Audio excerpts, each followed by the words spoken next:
नमस्कार साथियों, all India medical students association United से राष्ट्रीय अध्यक्ष भरत बेनीवाल।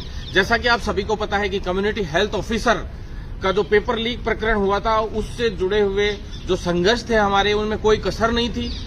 सरकार तक बात पहुंचाने में कोई कसर नहीं थी, सरकार तक सबूत देने में कोई कसर हम लोगों ने नहीं छोड़ी। आप सभी को पता है, यहां तक कि न्यायालय तक में हम गए, तब जाकर तो एसओजी ने रिपोर्ट सौंपी थी अधीनस्थ बोर्ड को। और उस रिपोर्ट में क्या बताया गया था, वो सिंपली कि भी 89 क्वेश्चंस लीक हुए थे 100 में से। चिकित्सा मंत्री जी हैं प्रसादी लाल जी, उनके बयान आते हैं। पहले तो वो कह रहे थे, जब हम मिले थे जब तो कह रहे थे, बोले हाँ इसमें हम जांच करवाते हैं, हमें भी पता है पेपर लीक हुआ है। जबकि अब उनके बयान आ रहे हैं, तुरंत पलटी मार गए वो, और उनके बयान ऐसे आते हैं कि भाई सीएचओ का जो है उसमें 200 क्वेश्चन थे और उसमें से 50 क्वेश्चन जो है लीक हो गए। तो ये तो हम पुराने टाइम में जो है हम 10 क्वेश्चन बना लेते थे, 20 क्वेश्चन बना लेते थे, उसमें से 5 क्वेश्चन आ जाते थे, 7 क्वेश्चन आ जाते थे। अरे प्रसादी लाल जी, आप थोड़ा बहुत पढ़े होते तो शायद आपको पता भी होता। लेकिन दूसरी चीज मैं आपको कहना चाहता हूं मंत्री जी, इतना भी बेवकूफ मत बनाइए। चुनाव का समय है, आपके क्षेत्र में अगर हमने भूचाल ला दिया ना तो समझ में नहीं आएगी क्या हो रहा है और क्या नहीं हो रहा है। मैं आपको खुलेआम चुनौती दे रहा हूं, इस तरह के स्टेटमेंट देना बंद कर दीजिए। और सीएचओ का जो पेपर लीक हुआ है, 89 क्वेश्चन, 89 क्वेश्चन 100 में से लीक हुए हैं, ना कि 200 में से 50 लीक हुए हैं। इससे बड़ा और क्या सबूत आपको चाहिए? व्हाट्सएप ग्रुप्स में गए हैं, चलो व्हाट्सएप ग्रुप में 2 बजे गया था, मान लिया। अभी हम एसओजी में भी मिल के आए थे, साथ में अधीनस्थ बोर्ड के चेयरमैन साहब से भी अभी मिला हूं। तो चेयरमैन साहब से मैं, कई हमारे जो अभ्यर्थी थे, नर्सिंग अभ्यर्थी कई साथी लोग थे, जैसे शंकर चौधरी भाई हो, संत सीताराम भाई हो, या अदर साथी लोग, नरेश भाई हो, सभी साथी लोग, जितने साथी लोग, हरी मीणा भाई हो, सुशील भाई हो, सभी लोग लगातार जो संघर्ष कर रहे थे पेपर लीक को लेकर, जो मेरे साथ आते हैं हमेशा, और उन सभी साथियों के साथ भी मैं मिला था, तब भी यही जवाब मिला था और आज फिर से वही जवाब मिला है साथियों। पहले ये कहा गया था कि भाई सरकार द्वारा, मुख्यमंत्री जी द्वारा, जब मैं मिला था दिल्ली में, तो उन्होंने आश्वासन दिया था कि भाई ठीक है, हम इसका जांच करवा लेते हैं, अगर पेपर लीक पाया जाता तो हम निरस्त करके दोबारा से परीक्षा जल्द से जल्द 1-2 माह के अंदर अंदर करवा देंगे, ऐसा उन्होंने आश्वासन दिया था। प्रसादी लाल जी अलग ही बयान दे रहे हैं अभी, वो क्या है, मुख्यमंत्री जी से भी ऊपर हो गए। दूसरा क्या है, सबसे बड़ी बात, एसओजी और जो अधीनस्थ बोर्ड है, उन दोनों के जो बयान है वो भी मैं आपको बता देता हूं, आगे के जो स्टेटमेंट्स हैं। एसओजी ने जो रिपोर्ट इनके पास पेश किया है, एसओजी की रिपोर्ट एक तरीके से अब पूरी रिपोर्ट आई है, उस एसओजी की रिपोर्ट में मैं बता देता हूं आपको क्या हुआ है साथियों। 14 से 16 लोगों के पास पेपर जाना पाया गया है, और ये कह रहे हैं 14 से 16 लोगों के पास पेपर गया है, ठीक है, चला गया, चलो ठीक है, मान लिया। ये कह रहे हैं 14 से 16, ये तो कति संभव ही नहीं है, क्योंकि 7:05 पे जब पेपर आता है, आप खुद सोचिए, 7:55 या 45 मिनट या 7:05 पे, मान लीजिए आप एग्जैक्टली, विनोद मीणा के पास पेपर 7:05 10 मिनट पे आया, मान लीजिए एक बार के लिए, तो उसके पास जो पेपर आया वो था पूरा का पूरा हिंदी में टाइप किया हुआ पेपर था साथियों, विद आंसर आया। तो आपको क्या लगता है, 5 घंटे पहले, 4 घंटे पहले पेपर नहीं आया होगा, 10 घंटे पहले नहीं आया होगा, या पहले वाली नाइट को नहीं आया होगा? क्योंकि जो पेपर वायरल हुआ था वो हिंदी में था, और आंसर समेत भी एक पेपर वायरल हुआ था जो आया था, जो लास्ट में जो जिनके पास आया था। तो उसके हिसाब से आप खुद सोच लीजिए साथियों कि पेपर कितने समय पहले आया होगा। फिर कई साथी लोग कहते हैं कि भाई साहब इसको भर्ती को हो जाने दीजिए। आप साथियों अंदाजा लगा के देखिए कि जब हिंदी में पेपर हो चुका, यानी उस पेपर का जो हिंदी का है पूरा, उस परफॉर्मा जो वायरल हुआ है, उस को क्या पहले से टाइप किया था, तो कितना समय पहले कर लिया होगा, टाइप करने में भी समय लगता है, उसके बाद वो पढ़ा भी गया है, उसके आंसर भी निकाले गए हैं, सब कुछ किया गया है। आपको क्या लगता है कि बहुत कम समय पहले नहीं आ गया होगा? तो ऐसे में साथियों हमने ये सारी चीजें बताई, एसओजी को भी बताई, न्यायालय में भी रखी, लेकिन चारों तरफ से जो है एक तरीके से एक्सटेंशन किया जा रहा है हर चीज का। कोई बड़ी बात नहीं थी, तुरंत प्रभाव से पेपर रद्द करके 1 महीने के अंदर अंदर करवा दिया जाता। लेकिन भाई मंत्रियों का, सरकार का, उच्च पदाधिकारियों का, इनके जो सरकारी पदाधिकारी हैं, चाहे बड़े लेवल के लोग हैं, उनका एक ही बात का कहना है कि इस भर्ती में जो है फर्स्ट डे बीजेपी ने जो है प्रेस कॉन्फ्रेंस की, फर्स्ट डे जो है कुछ लोग सीधा ही मीडिया के पास पेपर लेकर चले गए और उन्होंने कहा पेपर लीक, जबकि इनका कहना यह है कि अधीनस्थ बोर्ड के पास और एसओजी के पास उनको जाना चाहिए था सीधा। इस तरह की राजनीति की गई, उनका ये कहना है। साथियों अपन ने, आपको पता है, अपन ने एसओजी और केवल अधीनस्थ बोर्ड 2 ही जगह पे मैंने जो है सारे सबूत दिए थे, उसके अलावा मैं कहीं भी लेके नहीं गया। जैसे मैंने वनपाल वन रक्षक के टाइम दिए थे और विद इन 3 से 4 घंटे के अंदर वनपाल वन रक्षक के दौरान वो पेपर निरस्त करके चेयरमैन साहब ने कहा कि मैंने उस वक्त भी किया था, लेकिन इसमें इतनी पॉलिटिक्स हो गई, मामला सरकार तक पहुंच गया। तो साथियों, जो पॉलिटिक्स है इनसे दूर रहकर हर एक भर्ती के लिए मैं आंदोलन करता हूं और हर मुद्दे को लेकर आंदोलन करता हूं और वो सफल रहता है। आज तक कोई आंदोलन असफल नहीं हुआ और पहली बार हमें ये देखना पड़ रहा है कि डिले पे डिले हो रहा है और इसमें थोड़ी थोड़ी सरकार की जो मंशा है, जिस तरह से प्रसादी लाल जी का बयान आया, फिर अब चेयरमैन साहब का ये कहना है कि 14 लोगों के पास ही पेपर पहुंचना पाया गया एसओजी के द्वारा, ये बताया जा रहा है एसओजी के द्वारा, ये एक बहुत बड़ा संशय पैदा करता है। और साथ में जो है इनका ये कहना कि भाई अभी आज इन्होंने ये कहा है कि भी हम लोग जो है एक बार इसमें जो नंबर है मार्क्स देखना चाहते हैं कि एवरेज मार्क्स कितने बन रहे हैं। तो ऐसे में जो है एक बार के लिए हमें इसमें पूरी डिटेल्स निकालनी पड़ेगी, पूरा रिजल्ट एक तरीके से तैयार करके देखना पड़ेगा इसमें कि भाई इसमें क्या है क्या नहीं है, कितने लोगों के कितने परसेंटेज बन रहे हैं। अगर वाकई में हाई लेवल पे पेपर आप कह रहे हो, जिस तरीके से भी मेरे लिए कह रहे हैं कि भाई आप कह रहे हो कि भाई आप हाई लेवल पे पेपर आउट हुआ है, तो हाई लेवल पे हुआ तो उसमें चेक कर लेते कि भाई कितना क्या एवरेज परसेंटेज है। तो मैंने इनको ये भी बताया कि पेपर का लेवल बहुत बढ़िया था, ऐसे पेपर में 70 से 75 नंबर जब अच्छे से बनते हैं लोगों के, तो ये बहुत बड़ी वीरता की बात है, बहुत बड़ी बुद्धि कौशल की बात है और बहुत बड़ी इंटेलिजेंसी की बात है। इंटेलिजेंट लोगों के ही 70-75 नंबर बन पाएंगे, इससे ऊपर नहीं बन पाएंगे अगर रियल में पढ़ के किसी ने पेपर दिया तो।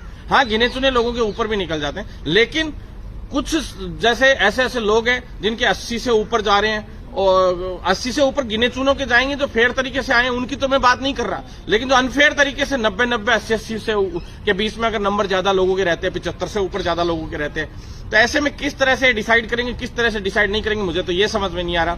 ये कह रहे हैं कि भाई हम आंसर की जारी करके और रिजल्ट तैयार करने का एक बार काम करेंगे, जिससे यह पता लगाया जा सके कि कितने लोगों के एवरेजली मार्क्स बन रहे हैं, कितने बन रहे हैं, कितने नहीं बन रहे हैं। तो साथियों, इस तरह से हमें तो ये जो मामला है ये अधर झूल में है, कभी इधर चला जाता है, कभी इधर चला जाता है, कभी ये कहा जाता है कि पेपर निरस्त किया जाए, कभी ये कहा जाता है कि रिजल्ट तैयार करके देख रहे हैं। तो ये किस तरह का मामला है हमें तो खुद समझ में नहीं आ रहा। तो साथियों, आप घर बैठ के जो कमेंट करने वाले साथी, मैं उनसे कहना चाहता हूं, जब भी हमने आंदोलन किया, स्वास्थ्य भवन पे आंदोलन हुए 3 बार अधीनस्थ बोर्ड पे हमने घेराव किया, अभी तक किसी ने शायद इस तरह से घेराव नहीं किया होगा, मेरे अलावा एक भी व्यक्ति ने नहीं किया होगा। मैं मानता हूं मीडिया में लोग देखे आ गए होंगे, लेकिन आज तक आंदोलन मेरे अलावा इस मामले में नहीं किया। मैं दिल्ली केंद्रीय चिकित्सा मंत्री जी तक से लिखवा के ला दिया इनको कि आप इस मामले में तुरंत प्रभाव से जांच कीजिए, अगर पेपर लीक पाया जाता तो रिकंडक्ट करवाइए पेपर को। साफ उन्होंने निर्देश दिए एनएचएम एमडी साहब को, क्योंकि वो तो एनएचएम एमडी को ही दे सकते हैं और चिकित्सा विभाग को ही दे सकते हैं। मुख्यमंत्री जी तक भी हम पत्र पहुंचाने का प्रयास कर रहे हैं केंद्रीय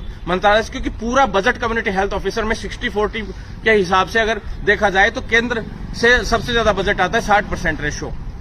ऐसे में अभी बजट अटका भी हुआ है, जो एनएचएम का बजट है वो भी रोक रखा है उन्होंने कुछ इश्यूज को लेकर, उसमें ये भी एक छोटा सा इशू है। तो साथियों, इनका समाधान सरकार को कर देना चाहिए था, लेकिन ये लोग आपस में पॉलिटिक्स की बातें करते हैं। ये लोग आपस में ये कहते हैं कि बीजेपी वालों ने मुद्दा उठा दिया तो क्या निरस्त नहीं करोगे आप?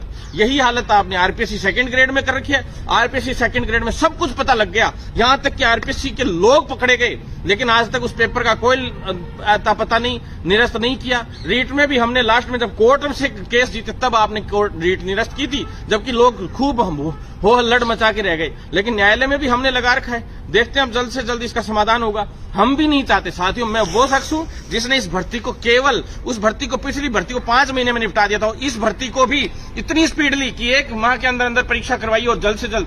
आपको पता है इतनी स्पीडली हम लोग इस भर्ती को दिल्ली से चाहे फोन कराने पड़े, चाहे मुख्यमंत्री तक जाना पड़े, चाहे साइकिल यात्रा लेकर जानी पड़े, लेकिन हमने सीएचओ की दूसरी विज्ञप्ति जारी करा ली। मतलब ये ऐसी भर्ती है जो 2nd राउंड शुरू हो गया, जिसका पैरामेडिकल की ऐसी भर्ती है जिनका 2nd राउंड शुरू हो गया। मैं किसी बात की बढ़ाई की बात नहीं करता, लेकिन आप एक भी भर्ती बता दीजिए राजस्थान में जो दोबारा से चालू हो गई हो, दोबारा से 2nd राउंड किसी भर्ती का चालू हो गया हो, एमओ का 2nd राउंड शुरू हो गया। जो भर्तियां मैंने अपने हाथ में ली थी वो सारी की सारी भर्तियों का 2nd राउंड शुरू हो गए। लेकिन इस तरह के प्रकरण होते हैं, हमें भी दुख होता है साथियों। मेरा भी मन था कि अब तक ब्रिज कोर्स शुरू हो जाना चाहिए था।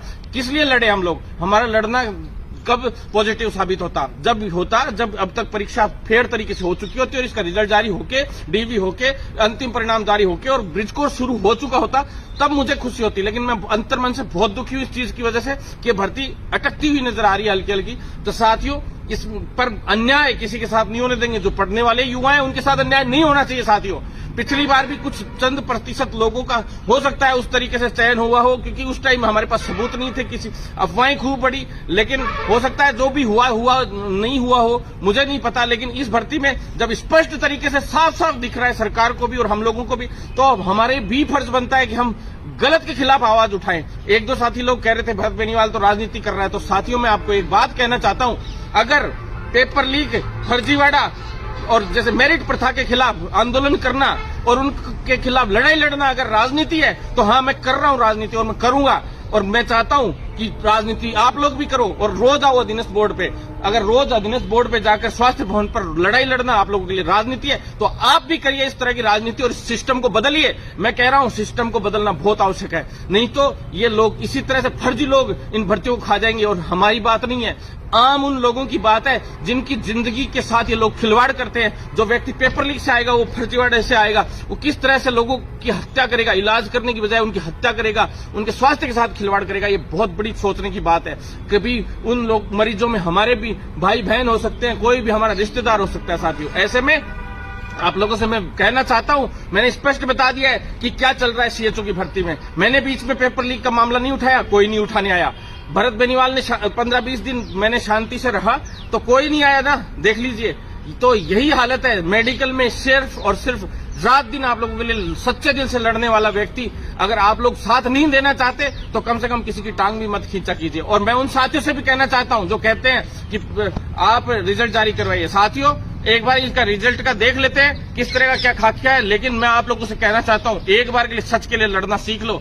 लिखित परीक्षा से भर्तियों में साथ दे दो। 7800 भर्तियां आ रही हैं, लिखित से करानी है। साथ में एनएचएम में आज हम इसलिए भी आए थे कि जीएनएम और एएनएम की जो 2 भर्तियां हैं उसमें लगातार हम लोग संघर्ष कर रहे हैं कि कॉन्ट्रेक्चुअल सर्विस रूल्स जो नए वाले हैं उसके अकॉर्डिंग ये पेमेंट नहीं रख रहे हैं। उनमें मैं आपको बता देता हूं, जान पूछ के वही 7900 रुपए की सैलरी का रखना चाह रहे थे। लेकिन हमने यहाँ पत्र भिजवाया, उसमें हम जब कॉन्ट्रेक्चुअल सर्विस रूल्स आपने बना दिए और कह रहे हो आप कि अब हम जो भी संविदा कर्मी लेंगे वो आगे चल के 5 साल बाद परमानेंट भी करेंगे और सब तरीके से उनको जो परफॉर्मा तैयार कर दिया कॉन्ट्रेक्चुअल सर्विस रूल्स 2022 का, तो उसी के अकॉर्डिंग सैलरी क्यों नहीं 7900 रुपए वाली जो सैलरी वाली है, ये वही संविदा की नौकरियां हैं जो आज से 2 साल पहले एनएचएम में सीटें खाली हो गई थी। 2019-20 के टाइम जो भर्ती किए गए थे नर्सेज 2018 वाले, ये वही उन्हीं की जगह पे जो पोस्टें खाली हुई थी वो परमानेंट हो गए थे एक तरीके से 2018 वाली भर्ती में। वही पोस्टें वो खाली पड़ी थी काफी समय से, उसकी वजह से एएनएम और जीएनएम की शॉर्टेज भी आ रखी है। तो दोनों भर्तियां जब लिखित परीक्षा से, संविदा की भर्तियां आप जब लिखित परीक्षा से करवाने के लिए तैयार हो गए,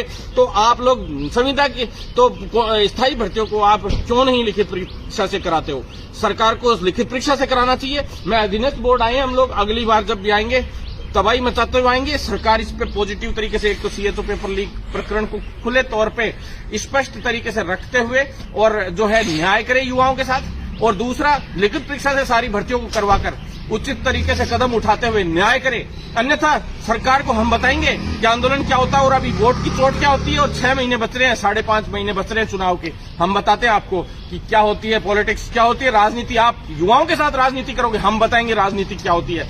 युवाओं की या तो ये मांग पूरी कर दो, और जिस तरह से पेपर लीक हो रहे हैं सभी पेपर लीक वाले मामलों का आप निस्तारण कर दो, अन्यथा बड़े स्तर पे आंदोलन होगा। और अब आंदोलन हम सोच रहे थे प्यार से आप काम कर दोगे, लेकिन जिस तरह की आपकी जो मंशा नजर आ रही है उस मंशा को देखते हुए जो है धीरे धीरे थोड़ा थोड़ा डगमगा रहा है मामला। और हम नहीं डगमगाने देंगे, हम इस भर्ती को फेयर तरीके से करवाकर छोड़ेंगे और तुरंत 1 महीने के अंदर अंदर दोबारा से परीक्षा करवानी चाहिए विभाग को।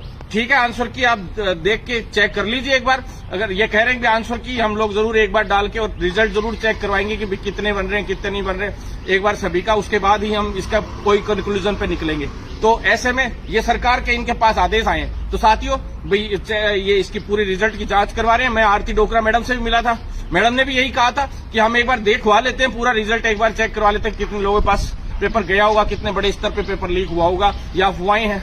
एसओजी तो केवल 14 से 16 लोगों के पास पेपर मान रही है, तो फिर आपने किसको पकड़ा?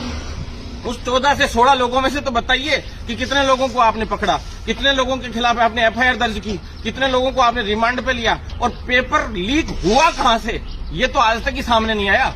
पेपर लीक हुआ कहां से ये आज तक सामने नहीं आया। तो तुरंत प्रभाव से उन जो मुख्य अभियुक्त है उनको पकड़िए और हम तब मानेंगे कि हाँ भाई ठीक है आपने कुछ कार्रवाई की है। आप तो बिना किसी कार्रवाई के ही अभी से नया माहौल बना रहे हैं। क्या चुनाव इतना जरूरी हो गया क्या? युवाओं के भविष्य और आम जनता के स्वास्थ्य के साथ खिलवाड़ से बड़ा हो गया क्या आपके लिए? मतलब एक तरफ आप बड़ी बड़ी बातें करते हो, हम स्वास्थ्य के लिए ये कर रहे हैं वो कर रहे हैं, ऐसा कुछ नहीं कर रहे आप लोग। अगर कुछ करते तो आज न्याय होता, लिखित परीक्षा से पॉजिटिव कैंडिडेट्स निकल कर आते, योग्य कैंडिडेट निकल कर आते। दूसरी बात, फर्जीवाड़े से सीएचओ के पेपर लीक में कुछ गिने चुने लोग जितने भी लगते हैं, ऐसे लोगों का सिलेक्शन नहीं करके फेयर कैंडिडेट्स का आप सिलेक्शन करते। इसलिए तुरंत प्रभाव से सरकार इस पर उचित कदम उठाए, अन्यथा सरकार के खिलाफ बहुत बड़ा आंदोलन किया जाएगा, मोर्चा खोला जाएगा और हम बताएंगे आपको वोट की चोट क्या होती है। और मंत्री जी आपको बताएंगे कि 200 में से 50 क्वेश्चन थे या 100 में से 89 क्वेश्चन थे, वो भी हम आपको बताएंगे, बहुत जल्द आपको देखने को मिलेगा। साथियों साथ दें, वीडियो को ज्यादा से ज्यादा शेयर करें और जो जितने भी भर्तियों में पेपर लीक हो रहे हैं उनमें साथ दें, नहीं तो ये इसी तरह से आप लोगों के साथ शोषण होता रहेगा। हमेशा कोई नेता लोग आएंगे, मुद्दा उठाएंगे, फिर धीरे धीरे उस मुद्दे को दबा देंगे। हम कतई इस मुद्दे को दबने नहीं देंगे और अपनी हुंकार भरेंगे, जबरदस्त तरीके से इस आंदोलन को आक्रोशित तरीके से अब आगे बढ़ाएंगे। सभी साथी लोग ज्यादा से ज्यादा जुड़े, पेपर लीक वाले प्रकरण को हमें जल्द से जल्द सॉल्व करते हुए जल्द से जल्द परीक्षा दोबारा से करवाकर जल्द से जल्द इस भर्ती को पूरा करवाना है। धन्यवाद साथियों। इनकलाब जिंदाबाद के साथ आपके भाई को ज्यादा से ज्यादा सपोर्ट करें इस आंदोलन के अंदर।